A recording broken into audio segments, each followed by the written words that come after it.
Hello, everyone, and welcome back to that thing we do each week that makes us hate video games and maybe ourselves. We're looking at the games that were released on Xbox Live Indie Games from July 14th, July 20th, 2013. We're starting off with Tokyo Hosto, but what is a host? Kabuki-cho, Tokyo's red light district. This is where you will find hostess bars. Hostess bars are just like normal bars, except men hire pretty girls to drink and make conversation with them.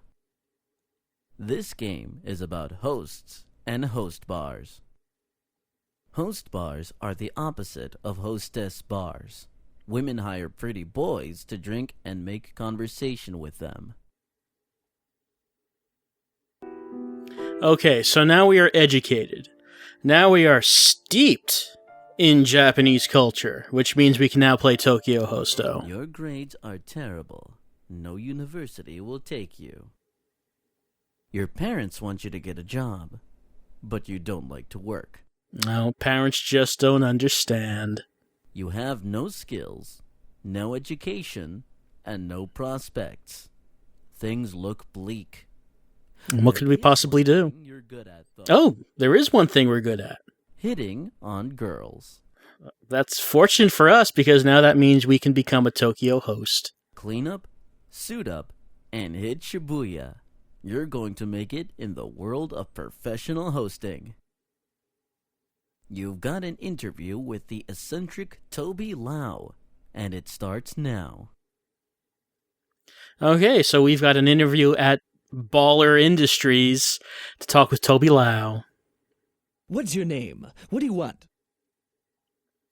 Apparently our name is Jason Trash, which is a very traditional Japanese name. Jason Trash. I love the sound of that. That's the name of a real man's name. There's no chance that someone could mistake you for a girl. Thanks? My name's Toby Lau, but everyone here calls me Homo Lau. Know why? Oh, please tell. Alright, so we have some choices that we can make in our conversation with Toby Lau. Let's just say that we don't know why people might call him that. You don't know? A host has to be hyper-confident. Even when you don't know, you need to pretend you do. Girls working here are looking for men, not boys. Toby Lau does not like us not being very confident in our answers. Does not like our indecisiveness. We need to act like we know what we're talking about, even if we don't. It's because I'm a homeowner. A homo for short. It's a sign of respect. None of these other hosts can afford their own place. That's what makes me number one. I can only hope they keep this hilarious joke going for as long as possible. Where did you go to school? Well, Toby Lau says that we have to be confident even if we don't know what we're talking about, so let's just lie and make up something impressive. You lying piece of shit! I personally know every boy who has been to that school, and guess what? I don't know you. I'd remember a manly name like Jason Trash. Looks like you're a liar. Well, this interview is not going well at all. Excuse me? I'm the one asking questions here. Now for a little role play. I'm the girl. You're the host. Entertain me. This could only go well. Hello, handsome host. What have you been up to this week? Seen many girls? So, maybe let's just try to dodge the question and ask a question of our own to try to get to a different topic. That is an amazing question to ask. Wow, this is a difficult question. I love the scent of perfume and candy and flowers, just like most girls. So I'd have to be a duck for an hour every day. Toby Lau, decisive in his choice to turn into a duck. But now we're casting doubt on that decision and keeping this train of conversation going for some reason. I guess that's true. If you turn into a duck while you were in a car, that could be real bad. You're right. Being a duck would have some drawbacks. I'm very impressed with your hosting. Not only did you deftly avoid a tricky question, but you opened up a topic of conversation that could go on for hours. Well done. The ladies will love your unique style of chat. I cast doubt on whether that line of conversation could have gone on for hours. So, Jason, I think you've got what it takes to be one of Homo Lau's boys. In fact, Stick with me, and you might one day gain homo status. Homo trash. It's got a nice ring to it. One last thing. What's your ID card number? I'm so happy that they're keeping this joke going. Let's give him the ID. All right, great. You're going to be on probation for the first month. You'll be cleaning toilets, clearing out ashtrays, and generally doing grunt work. You'll learn by observing the other hosts. See you tomorrow at 11 p.m. We got a job. It's possible to blow the interview, by the way. Was that from Streets of Rage? Well, it is possible to not get the job. But we do have the job, but we're starting off by cleaning the Wipe up bathrooms. the vomit from the floor. Now it's clean enough to step on. Even though this isn't really what we applied for, we will do our best to clean up the bathrooms as best as possible. You fish out that toilet roll from the bowl. Toby probably placed it there. That's funny to him. You chuck the cigarette butts out the window. Hey, Ty say is feeling sick. Apparently he has a whole host of diseases. Now, normally I'd have you cleaning for a while longer, but I'm feeling generous. So here's your chance. There's a girl at table 14. So, go host her. Oh, wow, an opportunity to impress Toby Lau. Toby? Are we friends? No, I'm your employer, new guy. Don't act so familiar. You can call me Mr. Lau, Toby Lau, Homo Lau, or Homo Toby Lau. But you can never just call me Toby. Oh, what a faux pas on our first night at work. The girl you are with is very pretty, but she looks very grumpy. What will you do to put her in a partying mood? Oh, I know how to do this. There once was a boy who was lost in the forest. No, that's not how the story begins. You had a nightmare in an ice cream store? That's not something you should tell me. You're supposed to make me attracted to you. I'm here to have a good time. Maybe the ice cream story was a fun story. We don't know. It's not going well. Think of something to do. Definitely make a racing car noise.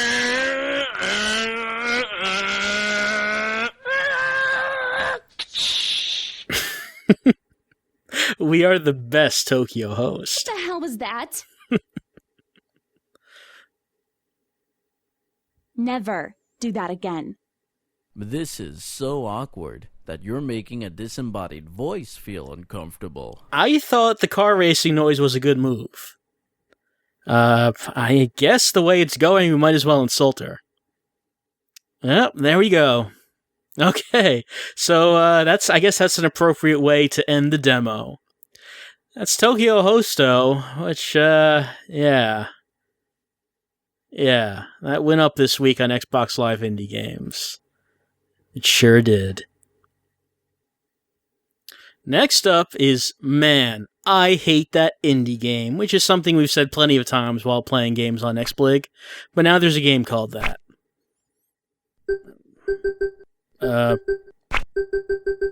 No.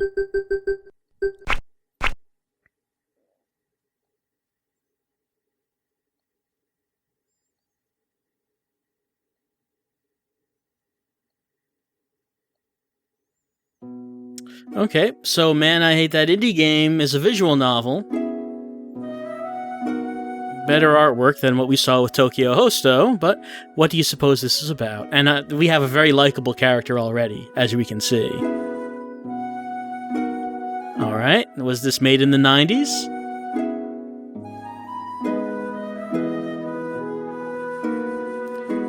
Okay, so we're playing a character going to school with Mina. Our name is No, and apparently we're kind of a dick.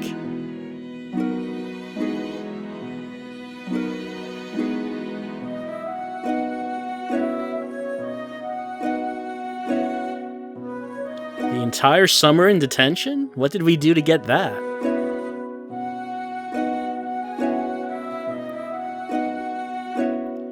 Alright, so if we're a dick, I guess we might as well just lean into it.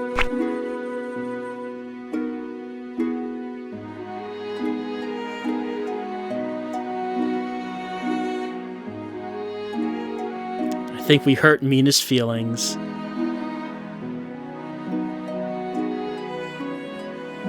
Well, we really are an asshole.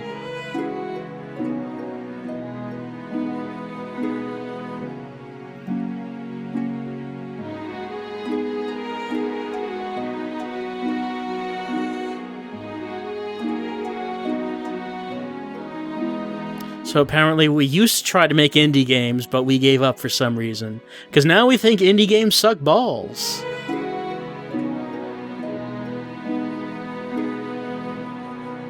And apparently we rant frequently about indie games. We sound very fun to hang out with.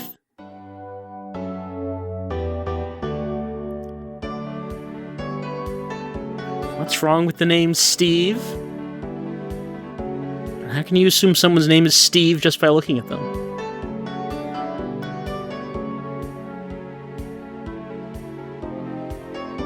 No. Well, okay, we might as well just introduce ourselves with the title of the game, I guess.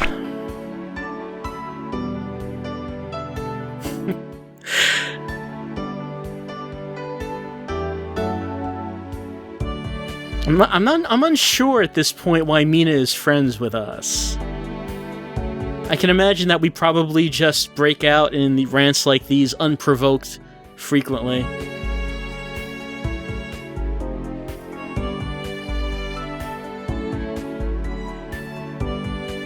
I don't think No has much of a problem not getting too friendly with people.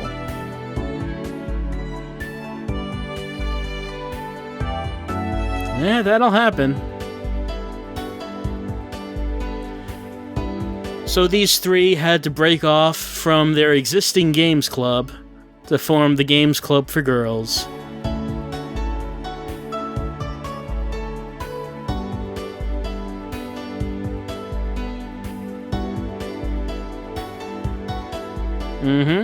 There's no unifying creative vision, which is necessary to bring any team together.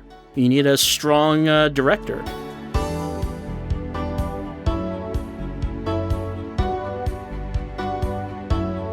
Well, you have to start small before you begin the big project.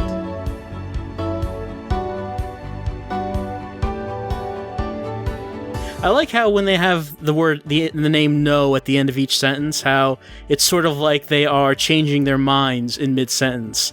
I think maybe you could help us with our games. No.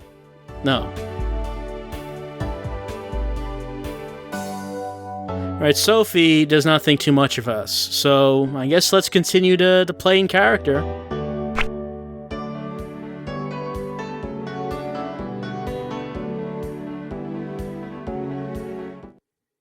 And this is the place where we make the games. I mean, technically you could bring a laptop out there, make games in the fresh air if you wanted. There's no reason why you couldn't. How about that? Most of our time is spent arguing on forums instead of actually getting anything done. Weird.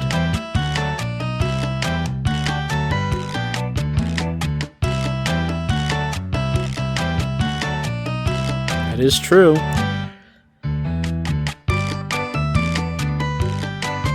That is kind of what it is like if you're a computer science major, yeah.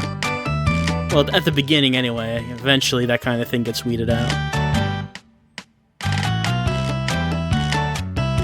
Okay, so Jeannie's the programmer, but does not really have an artistic bent. Why don't you ask Mina to do this, I guess? She makes games for fun. Who does that? I don't know. I don't know. We weren't paying attention at all.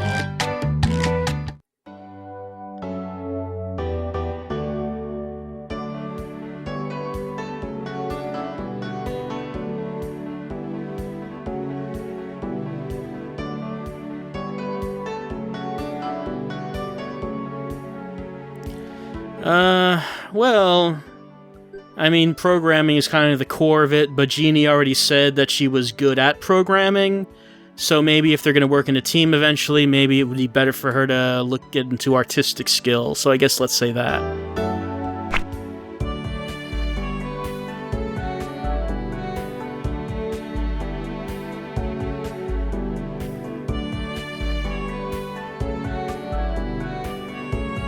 Is that music getting off key? Is that me? Is the only one hearing that? Yeah, I can imagine No does that a lot.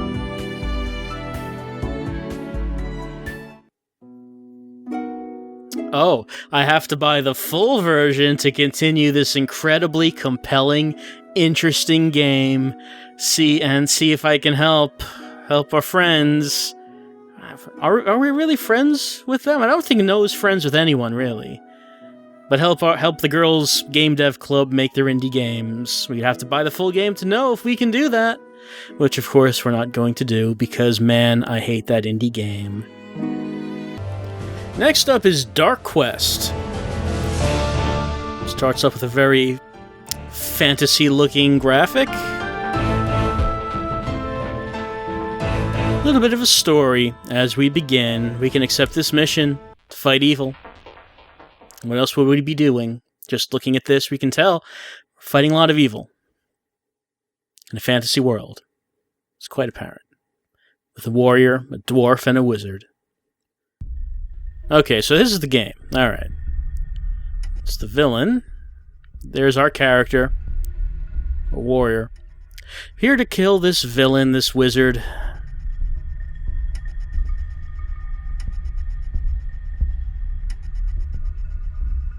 We have 150 turns to reach the evil sorcerer. Alright. So, turn-based. Let's go through this door. Okay, so that took off one move. As you can see on the bottom left, it says 149. Here's an enemy. Let's fight it. Alright. Don't know why that skeletal hand is pointing at this... Oh, okay. Pointing at that skeleton is because there was gold in the skeleton. We can search and get that gold. I can't imagine this is a very long game if we have to beat it in 150 moves.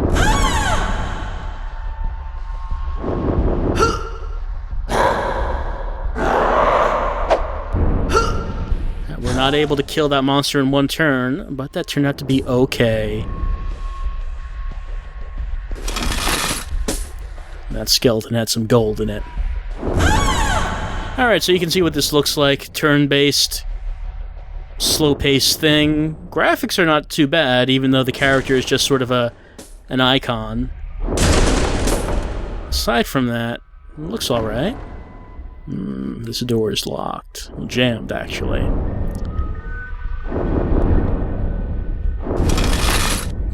But a secret passage will allow us to get past the jammed door.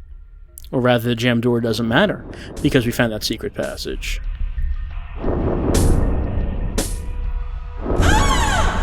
"20 moves down already.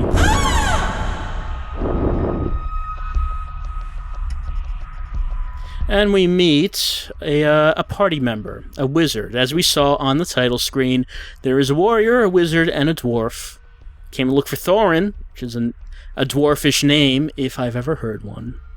Because we have heard it before, haven't we? So, the dwarf Thorin is somewhere in this dungeon. Alright, so now we can control both these characters.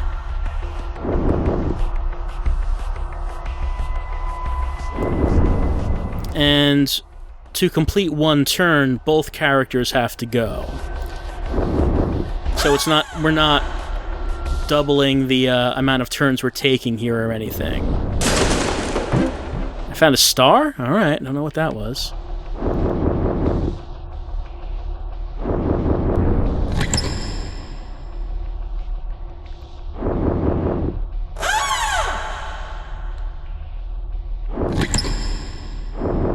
When monsters are visible on the map, they can then take their turn. Until we discover them, however, they cannot move.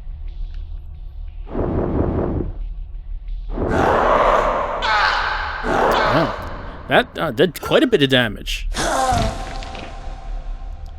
This wizard is not going to make it in time to help in the fight. And that should be alright. Barbarian can take this guy anyway. So I probably, instead of going in there with the warrior, I should have waited until the wizard had gotten here. So he could have helped out. A tactical error on my part.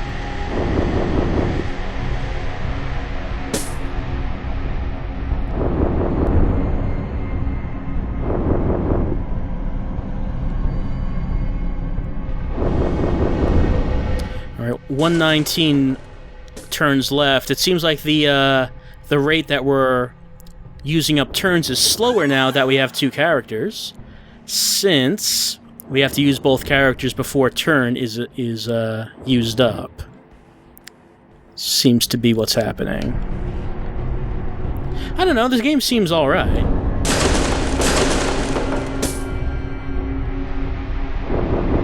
I'm not having a bad time with it or anything. I don't know if this turn-based dungeon crawl is my type of thing, but I mean, for what it is, it seems alright.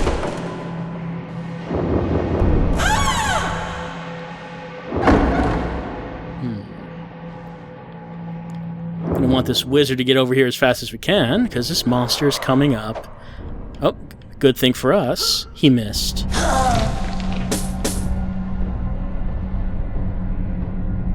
Yes, I really do need to get these two bunched up together more.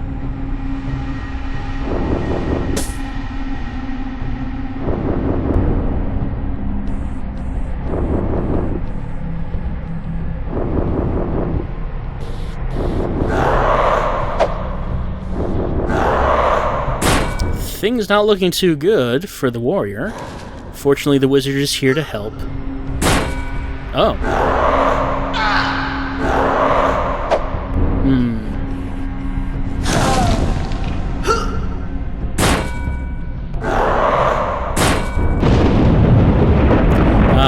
The evil sorcerer can affect fate, affect luck, and have random effects happen like this.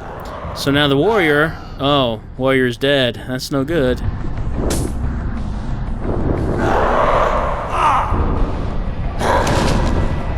I think our party... Uh-oh. Looked like I was about to beat that monster, but... Oh, great. I mean, the Skull of Fate worked in my favor that time. Poor warrior. We barely even got to know him. Don't know if there's a way to resurrect. I don't think there is. At least I have not seen it. So I guess permadeath, but at the same time I would not call this a roguelike or anything. Or a roguelite, if you want, because it doesn't seem like the level is randomized. This is the same level that I played the first time I tried the demo. Which seems like an unusual thing for this kind of game. You usually would have randomized levels. It doesn't seem to be the case here. Oh, we found Thorin. Good to see you. Pity you were not able to meet my barbarian friend.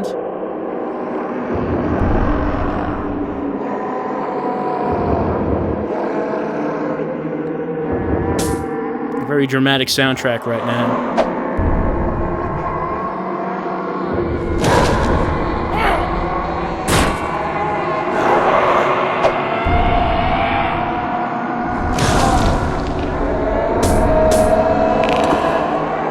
And the time limit has expired. Well, that's Dark Quest, and actually, it's not bad. Honestly, I was having an okay time with it. Like I said, I don't know if it's really my kind of game. This is some soundtrack, by the way. Just kind of a lot of yelling and bellowing. So I don't know if there's really anything more to it than what we've just seen. It doesn't seem like it could be long at all if you only have 150 turns. And we used up a few of those, quite a few, by the time the demo ended. And like I said, this does not seem to have randomized levels or anything, so I don't know if there would be any replay value but beyond the first go-through, which would be pretty short, I guess. But that's Dark Quest. Surprisingly not bad. Next up is Fishy Warfare. What's fishy about it? Well, it takes place underwater. We're controlling a submarine. We can shoot missiles at the other submarine. It has wonderful sound effects that were made with someone's mouth. We collect money as it floats up in front of this castle with... Don't know what that guy is in the lower right-hand corner with the treasure chest. Try to kill the other submarine and collect money, and we did it. We won. Why would we want to collect money? Because we can construct and upgrade our sub. I can only have the basic Betsy for right now. What weapon? I can't upgrade my weapon for right now. only have enough money to upgrade my engines, my propellers, with the Daisy. Alright, so let's accept that. So now as I go on to the next fight, I'm faster, much faster, because my propeller is upgraded. Gameplay doesn't seem to change much from this, though. What you're seeing right now seems to be pretty much the whole thing. Except we fight different subs with different abilities. We can upgrade our own sub to increase those abilities, as you saw.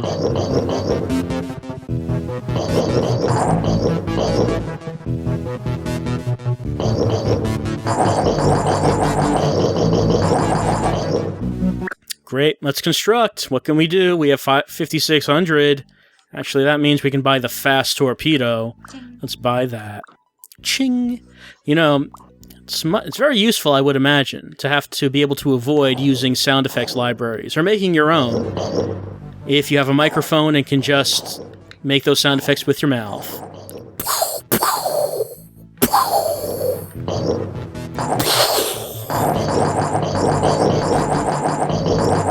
Those fast torpedoes were very effective. Let's upgrade the hull with titanium. So you see how this works. It's as fun as it looks. So you can make a judgment on that. I guess the fact that there are upgrades at all is more than I would have expected from Fishy Warfare.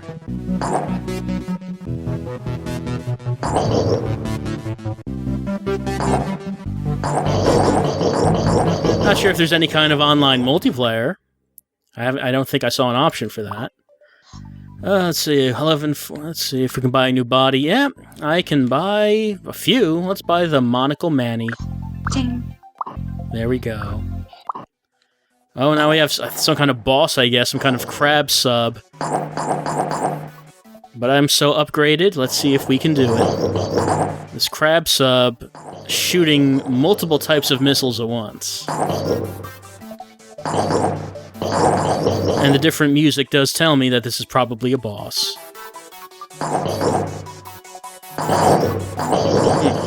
I took a lot of hits, went down. I lost. It said try again from level 1. I don't really want to do that. Let's not do that. Nah. That's Fishy Warfare. Next up is GORY Cyber West, a very promising title. 2-player mode is the best one from Random Gamer. Unfortunately, we cannot access 2-player mode, and there isn't a second player here to do that. But we can access the story mode. So let's see what kind of story GORY Cyber West has for us. And we all know that's going to happen eventually, so this is accurate so far. I would guess that's exactly what would happen, yes. Yes! I like this already. Okay. Obviously, if you're a cyborg in the GORY Cyber West... Oh no, it's a dog-eat-dog world. You have to be as upgraded as possible.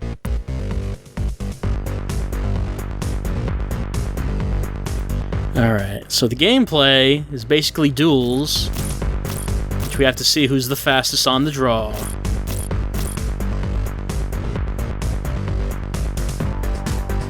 Oh, I shot too early and I lost. I was too fast on the draw that time. We have to follow the rules, we can't draw too early. There is honor among cyborgs in GORY Cyber West.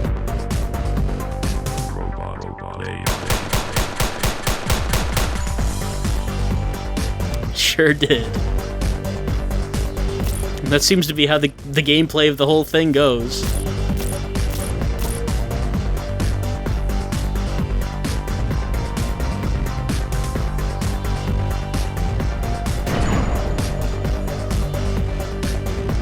Fastest cyborg in the West, the Cyber West.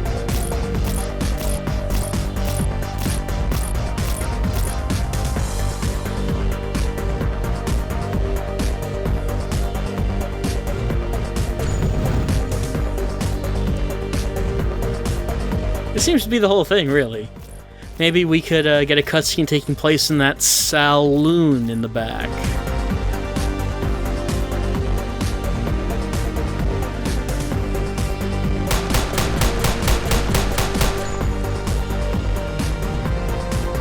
And that's apparently as much as we can get from the demo. I'm actually kind of curious to know how this goes, what the story mode goes to. And arcade, I would guess, is just the same thing without story, maybe. 2-player, if you had a second player, I guess you could see who is fastest on the draw. I have no idea how that would go, though. That's GORY Cyber West. I'm actually kind of interested in buying it just to see how it goes, even though the gameplay is as simple as can possibly get, but I do kind of like everything about it besides that. It's GORY Cyber West. Next up is Zombominous 2, the sequel to Zombominous, which we didn't play, so... Transforming scientists into zombies, that'll happen, yeah. Gotta protect the scientists that have not been turned into zombies until they can get away. And because, okay, we have crazy jump power due to the same drug that turns scientists into zombies. Yeah, I mean, that makes sense.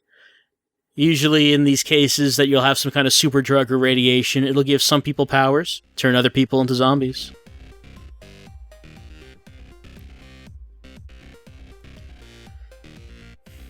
So, we did not make it out of X-Blig this week before getting a zombie game.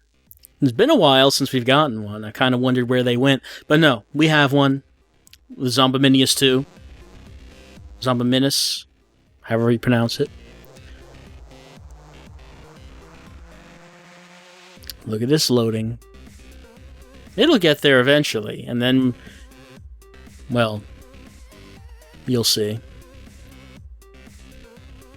Okay.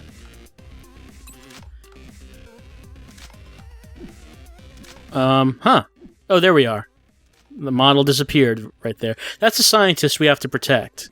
We have to use this bat to kill zombies that are coming after the scientists. And as you can see, you can use your avatar, your Xbox Live avatar, because that increases sales on X-Blig. People like using those avatars. Seems a little more difficult to hit these zombies with this bat than you might think it would be. Okay, let's skip that. So, we run around hitting... Okay, 2 scientists this time. Double the protection. We run around, as you can see. We're gonna hit zombies. Oh, here they come. Hit zombies with this bat. As you can see, the zombies also have crazy jump power. As it mentioned, we do have that. We can't use it here. We can only use it when going to the next building after clearing out all these zombies.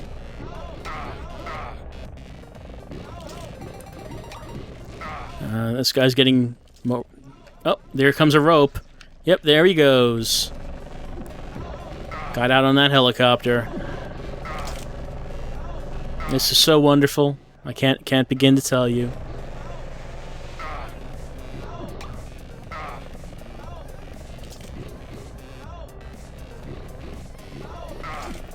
Can only imagine what Zombominous 1 was like if this is an upgrade to it. Anyway, that scientist died. I wasn't able to protect the scientist with my bat. Let's kill these zombies anyway, I guess.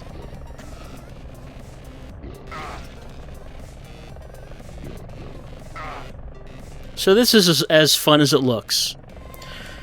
Okay. Alright, so now we have to use super jump, I think, to get to the next building. Yep. And there we go. Super jump. Look at these capsules on the ground. Where are these capsules?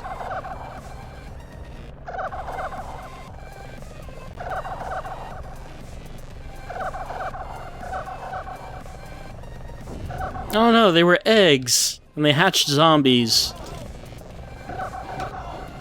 Okay, I think that's enough of Zombominous 2. I just wanted to show the super jump. And that's pretty much... Yeah, this is just the rest of it. Let's not play this anymore.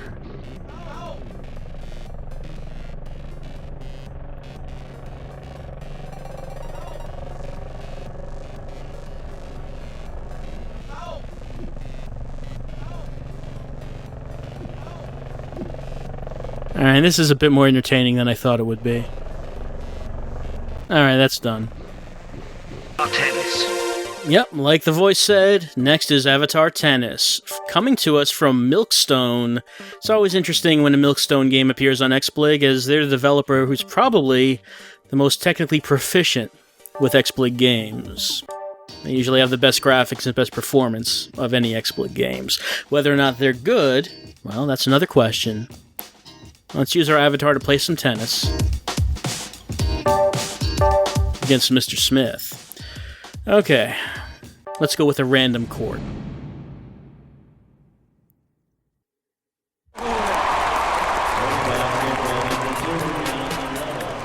Alright, so we're playing tennis. Let's play it.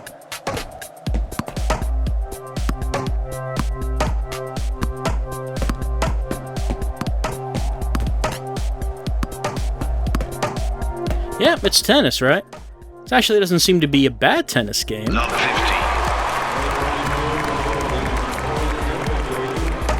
I used to like playing Virtua Tennis. This kind of reminds me of it in a way.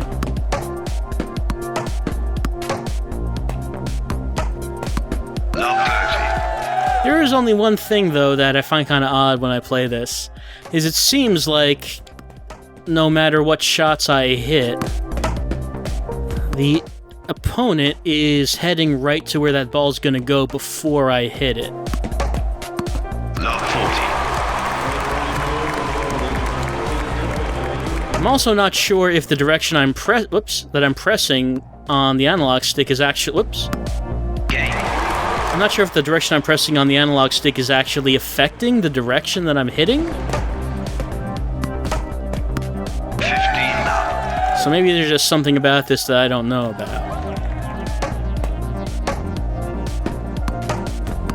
30 love. Like that sharp diagonal shot he makes. I can't seem to do that, but he can. So he just goes back to him. 40 love. And there have been times when I've seen him just stand in the center of the court, yeah, like there, center of back court, and all of my shots just go right to him, and I don't know what's going on with that. So unless there's something I just don't get about the game, or maybe the way the AI is programmed is just have your shots go to him instead of having the AI have to figure out where the shot is gonna go. Love 30. Like I said, maybe that's my fault, maybe I just don't get how the controls work.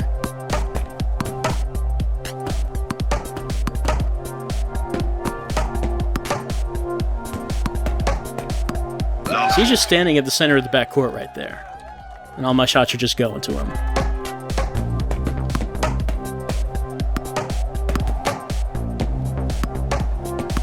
Game. Anyway, that's Avatar Tennis. It seems like a fair tennis game. If you're looking for a tennis game on XSplig, probably there isn't a better one than this. I can't say that for sure, but I haven't seen a better one anyway.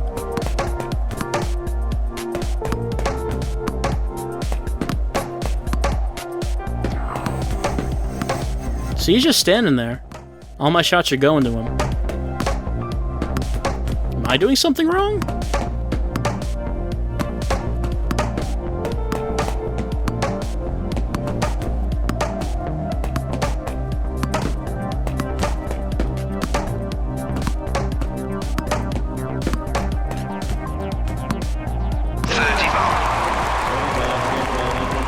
Anyway, that's Avatar Tennis on Xbox Live Indie Games if you're in the mood for some tennis. 40 love. Next up, well, no, it's not called Retro Coders, that's the developers. We're playing Alien OverKIll. Alien OverKIll. It has some rocking music that just keeps playing throughout this whole thing. It's an FPS where we have to go through a space station, kill aliens, overkill aliens, you might say. Probably wouldn't. Alright. Communication lost, so we have to examine the situation and report back Top right, it says 10. 10 aliens to kill. Pick up... let's see. Pick up weapons on the walls. Now look at this alien growth. Infesting this station. I can see on my motion... Oh no. That's horrific. Yeah, you can see that motion tracker straight out of Aliens. So this game has the similar kind of... Oh, someone's been performing experiments on aliens. So yeah, this game has a very similar sense of tension and fright as the fan-favorite FPS Aliens Colonial Marines. Look how horrible that is. Look how terrible to the eye these aliens are. Oh, I'm already outside. Okay. Oh, I didn't see the dead body. Yep, he's dead. Got killed by aliens. You can see the foreshadowing of the aliens that we will meet by the human dead body. Because we haven't seen any aliens yet, supposedly, by the time we see that dead body. Creator of Alien Overkill, obviously a master of foreshadowing and tension.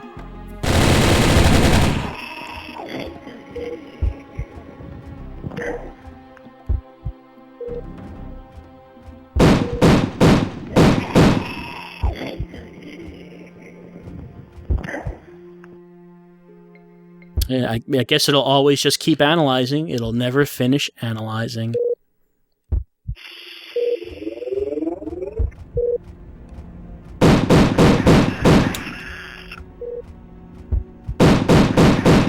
Well, it runs smooth anyway, I guess. That's a good thing on XSplig. Mostly smoothly. A little bit of choppiness here and there.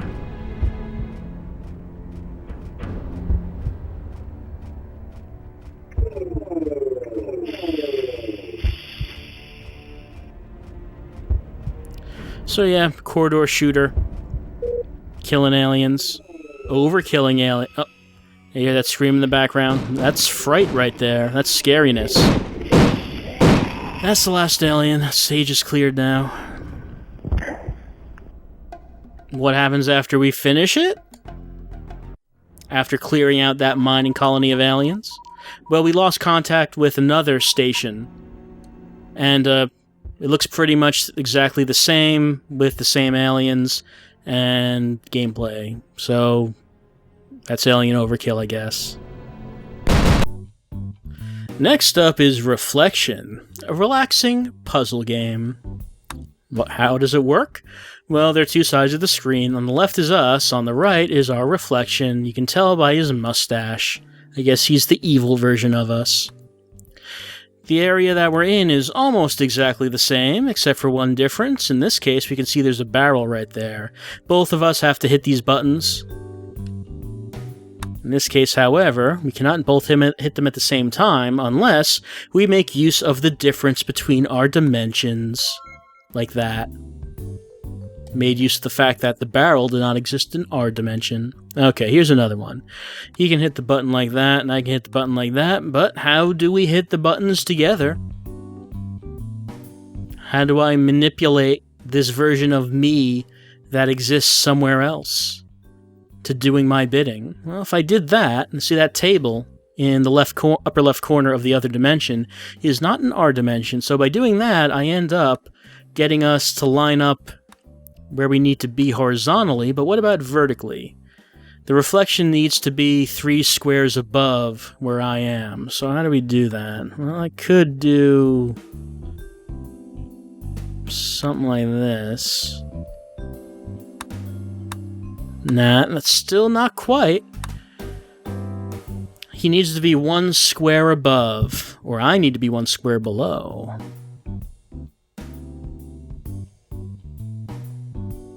Is there anything around that can do that?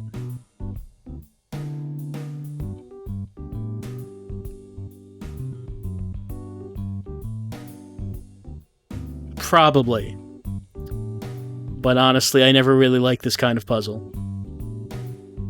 It seems alright as far as this kind of puzzle game goes. It seems fairly well made.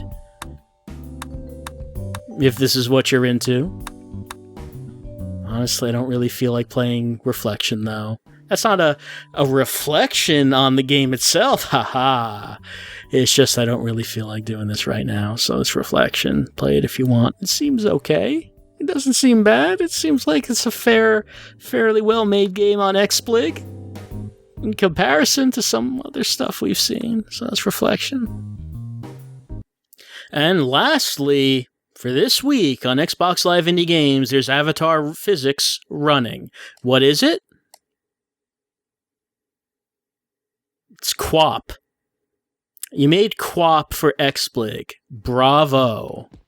Except we use the thumbsticks, the analog sticks, to move around, and we can use our avatars, which of course makes everything all better. Improves it greatly over QWOP. This kind of that's kind of my feeling when playing XSplig sometimes. It's kind of like that.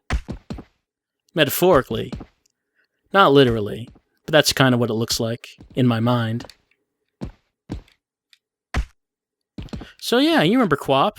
Still think QWOP's funny. If that joke has not run out for you, then here's a game on XSplig for you to play. It's called Avatar Physics Running.